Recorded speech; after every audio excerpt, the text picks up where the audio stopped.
Here your teacher Bhavna from your channel EduBunch. If you like the video, press the like button. If you want the more videos of your choice, please write the topic in the comment box. Next time we will make a video for the same topic. And subscribe the channel for the new videos. Friends, today's topic is from the 10th class exercise 3.1 from maths. So here the first question is, Aftab tell his daughter 7 years ago, I was 7 times old as you were then. जब मतलब आफ्ताब अपनी बेटी से कह रहा है कि 7 साल पहले मेरी एज तुम्हारी एज की 7 गुना थी. ऑल्सो 3 years from now, अगर आज से 3 साल बाद, I shall be 3 times older as you will be, कि आपसे मैं 3 टाइम बड़ा रह जाऊंगा, आपकी एज के 3 टाइम बड़ा. तो अकॉर्डिंग टू क्वेश्चन अगर हम मानते हैं, पहले तो हम आफ्ताब की एज को let the Aftab current age को एज्यूम करेंगे is equal to X. Aftab की करंट एज को एक्स एज्यूम करेंगे और डॉटर की करंट एज को let's his daughter age is Y. अगर 7 year according to the question 7 year ago, अगर बात करते हैं 7 ईयर पहले की, तो आफ्ताब एज इज भाई आज की जो भी एज है उससे आफ्ताब की एज में से 7 माइनस कर दिया. आफ्ताब की एज हमने एक्स एज्यूम की थी तो 7 माइनस कर दिया. डॉटर की एज वाई एज्यूम की थी तो हमने उसमें से भी 7 माइनस कर दिया, क्योंकि 7 ईयर पहले डॉटर भी तो 7 साल छोटी ही थी ना. अकॉर्डिंग टू द क्वेश्चन, अब जो क्वेश्चन है बोला कि जो डॉटर की एज थी उस टाइम पे उसकी 7 टाइम थी फादर की एज की, तो इसमें हमने भाई डॉटर की एज मानी थी वाई माइनस 7, 7 साल पहले ये थी तो 7 टाइम इसे मल्टीप्लाई कर लेंगे मतलब, और ये हो जानी चाहिए फादर की 7 ईयर पहले वाली एज के बराबर, मतलब x माइनस 7 हो जानी चाहिए. अब हमने इसे सॉल्व किया, x को y से मल्टीप्लाई किया तो यहाँ पर 7 को y से मल्टीप्लाई किया तो 7y हो गया, और 7 minus is still same, and 7 7 जो 49. सेम हेयर x, भाई हमने ब्रैकेट ओपन कर दिया, दैट्स इट. अब हम इस वाले पार्ट को जो 7y माइनस 49 है इसे शिफ्ट कर लेंगे नेक्स्ट साइड में. तो यहाँ पे क्या हो गया, 7x माइनस, क्योंकि यहाँ पे प्लस में था, माइनस 7y गया. अब ये माइनस में था तो यहाँ पर अब दूसरी साइड में जाएगा 49 तो वो प्लस में हो जाएगा, और माइनस 7 ये तो माइनस में था और इसी साइड था तो ये माइनस 7 ही रहेगा. अब हमने इसे सॉल्व किया, x माइनस 7y, 49 में से 7 सब्ट्रैक्ट किए तो आया हमारा 42. नाउ अब हमारे पास ये इक्वेशन आ गई जिसे हमने नाम दे दिया इक्वेशन 1. हमने फर्स्ट में x 0 एज्यूम कर लिया क्योंकि हमें ग्राफ फॉर्म में दिखाना है, और ग्राफ फॉर्म में हम एज्यूम कर लेते हैं एक्स वाई को, तो हमारे पास क्वाड्रेंट क्लियर हो जाते हैं कि हमें किस क्वाड्रेंट में कितना x और कितना y पर हमें डॉट लगा के लाइन ड्रॉ करनी है इक्वेशन के लिए. तो यहाँ पर हमने x 0 लिया, और जब x 0 लिया तो देखो यहाँ पे हमारी इक्वेशन थी, ऑब्वियस है दूसरी साइड में जब कुछ नहीं होता तो 0 ही होता. 0 इक्वल टू x की जगह 0 लिखो, माइनस 7y प्लस 42. अब ये माइनस 7y था तो भाई माइनस यहाँ पर चला गया, प्लस में चला गया, साइड चेंज की तो 7y is equal to 42.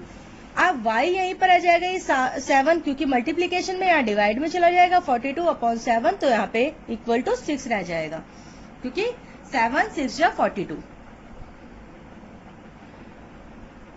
Now here y की वैल्यू हमारे पास 6 आ गई. सेम हेयर अब हमने y को एज्यूम कर लिया 0, तो इक्वेशन तो हमारे पास यही है, x माइनस 7 और ब्रैकेट में 0, क्योंकि y को 0 माना है, 7 को थोड़ी 0 माना है. अब प्लस 42 इक्वल टू 0 रह गए. अब जब हमने इसे, क्योंकि हमारे पास केवल x रह गया, अब 0 से कोई भी चीज मल्टीप्लाई होती है वो 0 हो जाती है, तो यहाँ पर केवल हमारे पास 42 रह गया. अब हमने भाई x को यहीं रखा, 42 की साइज चेंज की तो ये आ गया माइनस 42.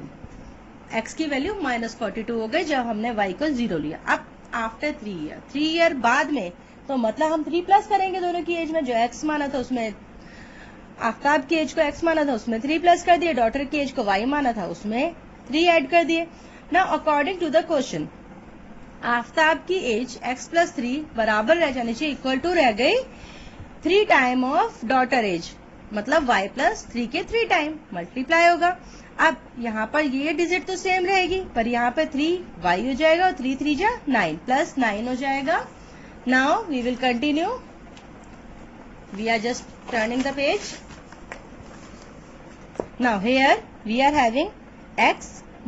अब यहाँ पर हमारे पास देखो बेटा, यहाँ पर हमारे पास x और y के 2 कॉलम रह गए थे। इस वाली डिजिट को हम, ये y वाली डिजिट को हम मूव करके लेके जा रहे हैं इस साइड में। तो जब साइड चेंज करते हैं साइन गेट चेंज, तो x सेम रहेगा, y हो जाएगा आपका, बिकॉज ये इस तरफ थी, ये माइनस 3y जाएगा, प्लस का 3 माइनस का 9, बिकॉज 9 इस साइड था, तो साइड चेंज हुई, वो माइनस का हो गया। अब x, अब minus 3y, because 9 is a big value but the sign is minus, so we are continue with the minus sign and subtract the 3 from 9, so here become the minus 6. Now we are assuming x equal to 0. If x equal to 0, it means minus 3 equal to, because यहाँ पे minus है तो ये दूसरी side में जाएगा, plus हो जाएगा, equal to 2, sorry equal to 6, and y अब इधर ही रह गया, क्योंकि एक डिजिट के नीचे माइनस के साथ माइनस है, इसलिए हमने माइनस यहाँ लगा दिया, बिकॉज हम y के साथ माइनस नहीं लगाएंगे। तो यहाँ पे 3 2 जा 6 आ जाएगा। इट मीन्स अगर हमने x 0 लिया तो y हमारा -2 आया। अब y इक्वल टू 0 लिया तो क्या आएगा, देखो x, क्योंकि y 0 हो जाएगा, मल्टीप्लाई में आएगा, तो ये तो 0 हो गया, 3y जो है वो 0 हो गया, तो हमने इसकी साइड चेंज कर दी, तो ये x इक्वल टू 6 रह जाएगा। नाउ हमने ग्राफ बनाया, ग्राफ पर पॉइंट मार्क किए। अब पॉइंट मार्क करने के बाद ये तो आ गई हमारी ये 7 ईयर वाली इक्वेशन थी। अब दूसरी हमारी x minus 3y minus 6 equal to 0। तो यहाँ पर हमारा एक था y 0 x माइनस 42, तो 42 हमारा यहाँ पर पॉइंट आ रहा है, हमने 42, और x देखो 0 है क्योंकि x तो माइनस 42 हो गया, y 0 है क्योंकि x एक्सिस पे ही है केवल। अब उसके बाद नेक्स्ट पॉइंट था हमारा x 0 था और y 6 था, तो y पॉइंट यहाँ आया, हमने स्ट्रेट लाइन ड्रॉ कर दी इन पॉइंट्स को कनेक्ट करते हुए। अब नेक्स्ट इक्वेशन थी जिसमें हमारा x 0 था, y 2 था, तो यहाँ पर कहीं हमारा पॉइंट आया है, क्योंकि -2 है इसलिए हमारा माइनस साइड में एक्सिस पर आया है, x 0 y -2 आया है। अब दूसरा पॉइंट क्या था हमारा, भाई x तो हमारा 6 था, y इक्वल टू 0 है, देखो तो हमने ये दिया। अब ये लाइन हमने आगे कंटिन्यू की, ये जाकर मैच हुई x एक्सिस पर 42 पर और y एक्सिस पर केवल 12 पर। इट मीन्स आफ्ताब की एज, क्योंकि हमने x मानी थी इसलिए वो 42 हो गई, और डॉटर एज क्योंकि हमने y मानी थी और y एक्सिस पर ये 12 पर है, तो डॉटर की एज 12 हो गई। So this is all about today's class. In the next class we will continue with the next topic. Till then, have a nice day.